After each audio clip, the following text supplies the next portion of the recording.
ಅಥವಾ ಬೇರೆ ಯಾರು ಕಂಪ್ಲೇಂಟ್ ಕೊಡ್ಲಿಕ್ಕೆ ಸಾಧ್ಯ ಆಯ್ತು? 100 ಪೊಲಿಟಿಕಲ್ ರೈವಲ್ರಿ. ನಾವು ಬೆಳೀತಾ ಇರೋದು ಯಾರು ಸಹಿಸಕ್ ಆಗ್ತಾ ಇಲ್ಲ.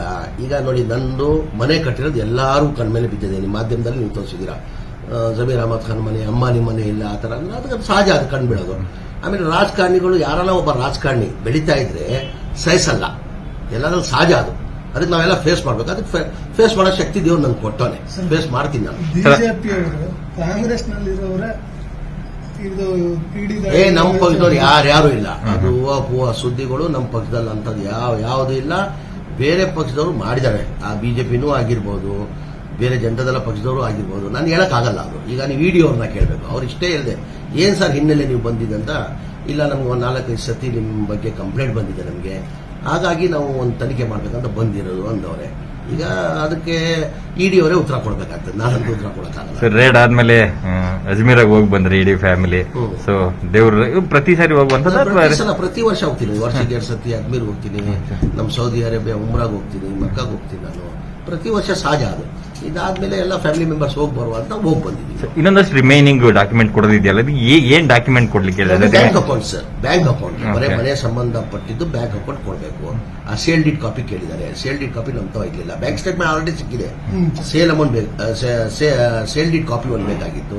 ಸೇಲ್ ಡೀಡ್ ಕಾಪಿ ಕೊಡ್ತೀನಿ ಅಂತ ಹೇಳಿದೆ. ಅದು ಬ್ಯಾಂಕ್ ಅಲ್ಲಿ ಇದೆ. ಅದು ಜನತಾ ಸೇವಾ ಕೋಆಪರೇಟಿವ್ ಬ್ಯಾಂಕ್ ಅಲ್ಲಿ ಇದೆ. ಅದು ತಗೊಂಡು ಕೊಡ್ತೀನಿ ಸರ್, ನನ್ಗೆ 10 ದಿನ ಟೈಮ್ ಕೊಡಿ ಅಂತ ಹೇಳಿದ್ದೀನಿ. ಅದ್ರ ಜೊತೆ ಕನ್ಸ್ಟ್ರಕ್ಷನ್ ಅಲ್ಲಿ ಏನ್ ಕನ್ಸ್ಟ್ರಕ್ಷನ್ ಕಾಂಟ್ರಾಕ್ಟರ್ ಯಾರು ಮಾಡಿದ್ದಾರೆ ಆ ಡಿಟೇಲ್ ಮಾಹಿತಿ ಬೇಕಂದ್ರು. ಈ ಬ್ಯಾಂಕ್ ಸ್ಟೇಟ್ಮೆಂಟ್ ಎಲ್ಲ ಸಿಕ್ಕಿದೆ ಅವರಿಗೆ. ಈ ಬ್ಯಾಂಕ್ ಮುಖಾಂತರ, ಅಕೌಂಟ್ ಅಲ್ಲೇ ಮುಖಾಂತರನೇ ಹೋಗಿರೋ ದುಡ್ಡೆಲ್ಲ. ಆ ಡೀಟೇಲ್ ಬೇಕು. ಯಾರು ನಿಮ್ ಕಾಂಟ್ರಾಕ್ಟರ್ ಮಾಡಿದ್ದಾರೆ, ಯಾರು ನಿಮ್ಮ ನಮ್ಮ ಕಾಂಟ್ರಾಕ್ಟರ್ ಇದ್ರು, ಅದು ಡೀಟೇಲ್ ಕೇಳಿದ್ದಾರೆ. ಆ ಡೀಟೇಲ್ ಕೊಡ್ತೀನಿ. 10 ದಿನ ಟೈಮ್ ಕೇಳಿದ್ದೀನಿ ನಾವು. ದಯವಿಟ್ಟು ಅವ್ರು ಯಾರೋ ಆರೋಪ ಮಾಡಿದ್ರು ಅಂತೇಳಿ ಅದಕ್ಕೆಲ್ಲ ಚರ್ಚೆ ಮಾಡೋದು ಅನವಶ್ಯಕ. ನನಗೆ ಇದರೊಳಗೆಲ್ಲ ಆಸಕ್ತಿ ಇಲ್ಲ. ನಾನು ನನ್ನ ಕಾರ್ಯಕರ್ತರನ್ನ ಭೇಟಿ ಮಾಡಿ ನನ್ನ ಕೃಷಿ ವೃತ್ತಿಯನ್ನು ಏನು ಮಾಡ್ತಾ ಇದ್ದೇನೆ, ಯಾರ್ಯಾರು ಏನೇನು ಮಾಡ್ತಾ ಇದ್ದಾರೆ ಅನ್ನೋದ್ರ ಕಡೆನೂ ನನಗೇನು ಆ ಭಾಗಕ್ಕೆ ನನ್ನ ಆಸಕ್ತಿನೂ ಇಲ್ಲ.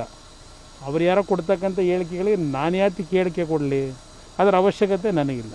ಜೆಡಿಎಸ್ ಪಕ್ಷದ ಶಕ್ತಿ ಕೇಂದ್ರವಾಗಿ ಚೇತನಹಳ್ಳಿ ತೋಟ ಇದೆ ಅಂತ ಇವಾಗಲೇ ಇದೆ. ಇವತ್ತು ಕಾರ್ಯಕರ್ತರು ಕೂಡ ಬಹಳ ಮೀಟ್ ಮಾಡಿದ್ದಾರೆ. ಪ್ರತಿದಿನ ಕನಿಷ್ಠ 500ರಿಂದ 600-700 ಜನ ಬರ್ತಕ್ಕಂಥದ್ದು ಎವರಿಡೇ ಇಲ್ಲೇ ನಡೀತಾ ಇದೆ. ನಾನು ನನ್ನ ಕೃಷಿ ವೃತ್ತಿಯನ್ನು ಮಾಡೋದ್ರ ಜೊತೆಗೆ ನಾನೇನು ಮುಖ್ಯಮಂತ್ರಿಯಾಗಿ ರಾಜ್ಯದ ರಾಜಕಾರಣದಲ್ಲಿ ಬಂದು ದೊಡ್ಡ ಮಟ್ಟದ ಏನೊಂದು ನಾನೇನು ಇಂಡಸ್ಟ್ರಿಗಳೋ ಇಲ್ಲ ಎಜುಕೇಷನ್ ಇನ್ಸ್ಟಿಟ್ಯೂಟ್ಗಳನ್ನ ತೆಗೆದಿಲ್ಲ. ನಂದು ಮೂಲ ವೃತ್ತಿ ನಮ್ಮ ತಂದೆಯವರು ಕಲಿಸ್ಕೊಟ್ಟಿರೋದು ಈ ಕೃಷಿ ವೃತ್ತಿ. ಈ ಕೃಷಿ ವೃತ್ತಿ ಏನು ಮಾಡ್ತಾ ಇದ್ದೇನೆ, ಅದರ ಜೊತೆಗೆ ರಾಜಕೀಯದ ನನ್ನ ಸಂಘಟನೆಗೆ ಏನು ಕೆಲಸವನ್ನು ಮಾಡಬೇಕು, ನನ್ನ ಕಾರ್ಯಕರ್ತರ ಅವರ ಸಮಸ್ಯೆಗಳಿಗೆ ಪರಿಹಾರವನ್ನು ಕಲ್ಪಿಸಬೇಕು, ಆ ಕೆಲಸ ಇಲ್ಲಿ ಮಾಡ್ತಾ ಇದ್ದೇನೆ. ಗೊತ್ತಿಲ್ಲ, ಏಕೆಂದರೆ ಭಾಳ ಜನಕ್ಕೆ ನನ್ನ ಮೇಲೆ ಕಣ್ಣಿರ್ತಕ್ಕಂಥದ್ದು. ನಾನು ಅಧಿಕಾರದಲ್ಲಿ ಇರಲಿ ಇಲ್ಲದೆ ಹೋಗಲಿ ನನ್ನ ಮೇಲೆ ಕಣ್ಣಿರ್ತದೆ. ಪಾಪ ಕೊಟ್ಕೊಳ್ತಾರೆ. ನನಗೇನು ಕೇಂದ್ರ ಸರ್ಕಾರ ನನ್ನ ಕೈಲಿದೆಯಾ, BJP ಪಕ್ಷದ ಸರ್ಕಾರ ಇಲ್ಲ, ಇಡಿ ಇನ್ಕಮ್ ಟ್ಯಾಕ್ಸ್ ನನ್ನ ಕೈಲಿದೆಯಾ? ನನ್ನ ಮಾತು ಕೇಳ್ತಾರೆ, ಬಿಡಿ. ಅದ್ರ ಬಗ್ಗೆ ಅವ್ರನ್ನ ಕೇಳಿ ಪಾಪ ನನ್ನ ಮೇಲೆ ಪ್ರೀತಿನಲ್ಲ ಅವರಿಗೆ, ಭಾಳ ಆತ್ಮೀಯರಲ್ವೇ, ಸ್ನೇಹಿತರಲ್ವ ಸರ್? ಇವತ್ತು ಈ ರೀತಿ ಆರೋಪ ಮಾಡ್ತಾರೆ. ಅವ್ರು ಯಾವ ಟೈಮ್ ಆರೋಪ ಮಾಡ್ತಾರೋ, ಯಾರನ್ನು ಹೊಗಳ್ತಾರೋ ಅವರಿಗೆ ಸೇರ್ಕೊಂಡಿದ್ದು ಬನ್ನಿ ನೋಡೋಣ. Thank you sir. ಈ ಮಾಹಿತಿ ನಿಮಗೆ ಇಷ್ಟವಾಗಿದ್ದರೆ ಲೈಕ್ ಮಾಡಿ, ಶೇರ್ ಮಾಡಿ. ಹಾಗೆ ನಮ್ಮ ಕೋಸ್ಟಲ್ ಕನ್ನಡ ಯೂಟ್ಯೂಬ್ ಚಾನಲ್ಗೆ ಸಬ್ಸ್ಕ್ರೈಬ್ ಮಾಡಿ. ನಮ್ಮ ಹೆಚ್ಚಿನ ಅಪ್ಡೇಟ್ಸ್ಗಳಿಗಾಗಿ ಕೋಸ್ಟಲ್ ನೆಟ್ವರ್ಕ್ ಇನ್ಸ್ಟಾಗ್ರಾಮ್ ಪೇಜ್ ಹಾಗೆ ಫೇಸ್ಬುಕ್ ಪೇಜ್ಗೆ ವಿಸಿಟ್ ಮಾಡಿ. ಧನ್ಯವಾದಗಳು.